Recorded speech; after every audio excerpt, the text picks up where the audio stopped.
Hey guys, it's Jordan here from SwitchWatch. How are you all doing today? Now today's review is of 2064 read-only memories on the Nintendo Switch. Now if you're new here, don't forget to click that subscribe button for all the latest reviews, gameplays and features, everything Nintendo Switch related. It's well worth it. Also, monthly we do giveaways, and this month is of Octopath Traveler. All you need to do is look for anything summer related. Maybe it's in this review, maybe it's in the next review, who knows. Anyways, let's get on with it. The world of read-only memories is set in Neo San Francisco in 2064. It's a cyberpunk future that's taken the concept of identity to a whole other level of contemplation. This is the era of cybernetic enhancements and changes. The concepts of what is male and female seems to have coalesced, and the question of what is human is now brought to the front as bestially modified humans are almost shunned from society. It's these themes that are at the forefront of this game. The game doesn't hide from its socially progressive agenda, and pleasingly, it doesn't try to rub it in your face either. It has a message to tell, and it tells it with poise and grace. The clutch of the story stars you, a young journalist that's struggling to make ends meet, writing tech reviews for next to no money. One night while sleeping, a sentient robot breaks into your apartment to seek refuge and your help. Turing is its name, and its master is your friend. A friend that has been kidnapped by unknown forces. Pleading for your assistance, you and your new robot buddy set out to get to the core of what has happened. As it's such an important part of the game, I don't want to go into too much detail, as I would probably do it in injustice. It's safe to say that the game doesn't shy away from touching some difficult subjects as well. It's wordy, very wordy. Conversations with the same characters can seem to go on for quite a while, even when it doesn't seem to be going anywhere. It's a visual novel, I get it. But that doesn't excuse the occasional mundane conversation points that seem to go on. I feel a lack of any narration or descriptive pieces kind of hurts the story. All you have are the characters talking, which can only do so much in building the story up. I can't think of any novels that only rely on people talking to keep the reader's interest. I know there are visuals here, but they are static and don't do too much to invoke the senses. The fact that your main character is practically a mute, only choosing dialogue options rather than engaging in conversation, hurts it too.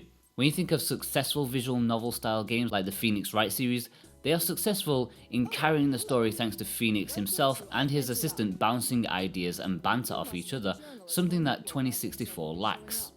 Overall though, it's not bad. I found the story and most of the characters and plot points to be enjoyable. It's not the best written story that I've experienced while playing a game, but it has an interesting point to make and goes about it in a sincere way. In regards to gameplay, there's not a whole lot to say, it's very minimal.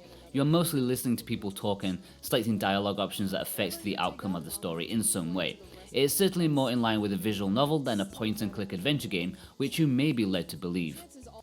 It does have very minor elements of classic point-and-click games, what with picking up items and using them with other things, but that's at its most basic and is so infrequent that I refuse to call 2064 a point-and-click game. Fans of that genre would be sorely disappointed if they went in thinking it was in the same league as Monkey Island or Broken Sword. This is a visual novel with very minor gameplay elements. I do like how the choices you make affect things, however minor. A small detail is that early on you can choose your preferred diet. There's loads to choose from, and I randomly chose the alcohol-free diet, something I've subconsciously been considering myself in real life. Not soon after this decision, you end up in a bar and are forced to order a drink. I had to scroll through the menu to find the non-alcohol option, which I found a nice little touch. More majorly, there are branching paths when it comes to chapters 3 and 4, as well as certain decisions or performances affecting how quickly you can progress. Sometimes you have to do a few extra steps if you say or decide the wrong thing in a situation. There are gameplay switch-ups, but again, it's a bit of a stretch to call it gameplay. At one point you'll be guiding a car through roads by blocking off exits, another time you'll be directing one of those grabber machine things. They don't particularly add to the gameplay, but I suppose it's something a bit different. If only they could have been expanded upon to give the game that extra step up that it needs. There are 6 endings to 2064, and I will flat out admit that I've not gone out of my way to see them all. Late in the game there are decisions to make that affect which endings you'll get, and I only went back to check out a couple of them. If I had time, I'm not sure how inclined I would be to experience them all. I feel like the couple that I saw were probably enough for me.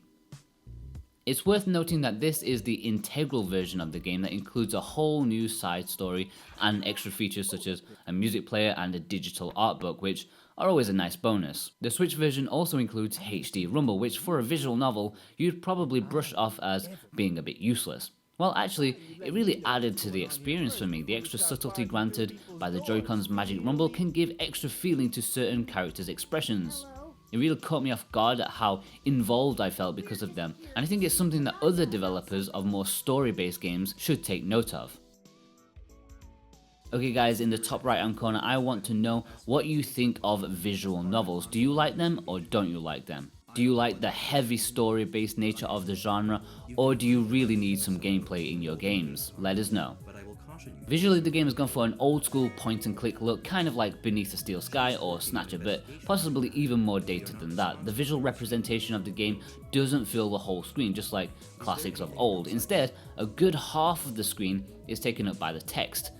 Some will enjoy this for the nostalgia factor, while others may lament the developers not taking advantage of the full screen. Personally, I'm leaning towards the latter feeling because I'm not particularly nostalgic for those games that once utilized this visual format.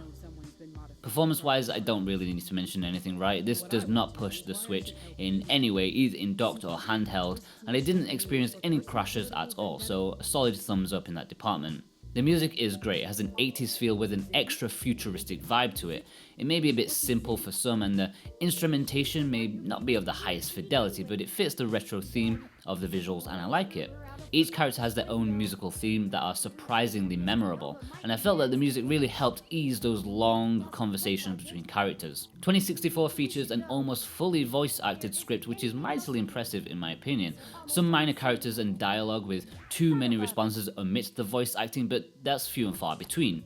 I feel the actors have done really well too. Even Jim Sterling makes a noticeable voice contribution and does a fine job too, along with the rest of the cast.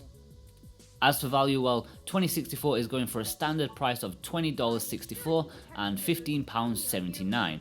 It may be a little much for some, but it's not exactly a short visual novel. It's about 10 hours long for a run through, plus the extra features in the Switch version help bolster the price point. It's not exceptional value for money, it's just alright, and I think it could have done with being 20 or 30% cheaper to entice those who are on the fence and to ease the lack of effort in the gameplay department.